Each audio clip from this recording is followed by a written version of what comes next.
সেই সুদূর পটুয়াখালী থেকে এসে আসলে গুড নেইবার্স প্রোগ্রাম এরকে অংশগ্রহণ করার জন্য কেন্দ্র করে আসা। ওনাদের অনুষ্ঠানগুলো এত সুন্দরভাবে ওনারা আয়োজন করে উপস্থিত না থেকে উপায় থাকে না, কারণ অনুষ্ঠান এত সুন্দর করে আয়োজন করে, যদি অতিথি না থাকে আসলে সেটা সৌন্দর্য বন্ধ করে। তা আজকে ওনারা সে ঢাকা থেকে একজাক গানের শিল্পীও নিয়ে এসেছে, তাদের ঊর্ধ্বতন কর্তৃপক্ষও এসেছে, বরিশাল থেকেও আসছে। এই সব কিছু আয়োজন কিন্তু আছে গুড নেইবার্স বাংলাদেশে আমাদের ম্যানেজার শোভন ভাইয়ের সৌজন্যে। উনি আসলেই ওনার নেতৃত্ব এবং লিডারশিপ খুব চমৎকার। ওনার লিডারশিপের কারণে আজকে তালতলিতে গুড নেইবার্স বাংলাদেশ দিন দিন সবার কাছে প্রিয় হচ্ছে এবং সবাই উপকৃত হচ্ছে।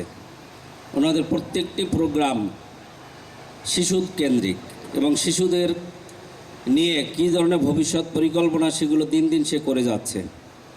তারই ধারাবাহিকতায় আজকে শিশু অধিকার প্রচার অভিযানের যে একটি সুন্দর আয়োজন, আমাদের ছোট্ট শিশু যেই মালিহা, যে চান্দখালী সরকারি প্রাথমিক বিদ্যালয়ের সে চতুর্থ শ্রেণীর শিক্ষার্থী, তাকে কেন্দ্র করে তাকে সহায়তার জন্য ওনারা যে ফান্ড তৈরি করে আজকে 1 লক্ষ টাকা উপহার দিলেন তার চিকিৎসার জন্য, বিভিন্ন কার্যক্রমের জন্য, এর জন্য আমাদের শিক্ষা প্রশাসনের পক্ষ থেকে তাকে ধন্যবাদ এবং কৃতজ্ঞতা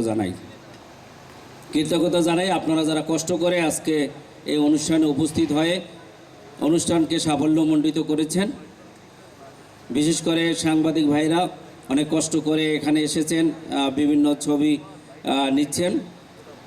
আপনাদের সবার প্রতি কৃতজ্ঞতা এবং ধন্যবাদ। এবং আমি মনে করি যে আজকের যে শিশু আগামী দিনে সে জাতির ভবিষ্যৎ এবং জাতিকে নেতৃত্ব দেবে। শিশুর যে স্বপ্ন, সেই স্বপ্ন বাস্তবায়নের জন্য আমাদের শিক্ষক মহোদয়গণ দিন রাত পরিশ্রম করে যাচ্ছেন। তার বিদ্যালয়টি সুন্দরভাবে পরিচালনার জন্য তারাও সুন্দর সুন্দর কর্মপরিকল্পনা তৈরি করছেন। পাশাপাশি আমি বলবো এই এলাকার অভিভাবক যারা আছেন, শিক্ষার্থীদের অভিভাবক, তারাও একটু সচেতন হন। তাহলে আমরা সবাই মিলে এই তালতলী উপজেলার যারা সুন্দর সুন্দর স্বপ্ন দেখছে শিশুদের নিয়ে আমরা ভালো ভালো কাজ করতে পারবো। শিশুর যে অধিকার, সেই অধিকার আমরা বাস্তবায়নে সকলের সহযোগিতা কামনা করছি।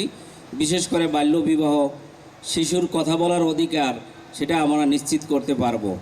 সেই নিশ্চিতের ব্যবস্থা এবং আপনাদের সকলের প্রতি আবারও কৃতজ্ঞতা ধন্যবাদ জানাই যে আমরা এই শিশুদেরকে নিয়ে কাজ করে একটি সোনার বাংলাদেশ এবং স্বপ্নের বাংলাদেশ আমরা যেন সবাই গড়তে পারি, এবং যাতে এই বাংলাদেশকে আমরা ভবিষ্যতে একটি ভালোভাবে দেখতে পারি।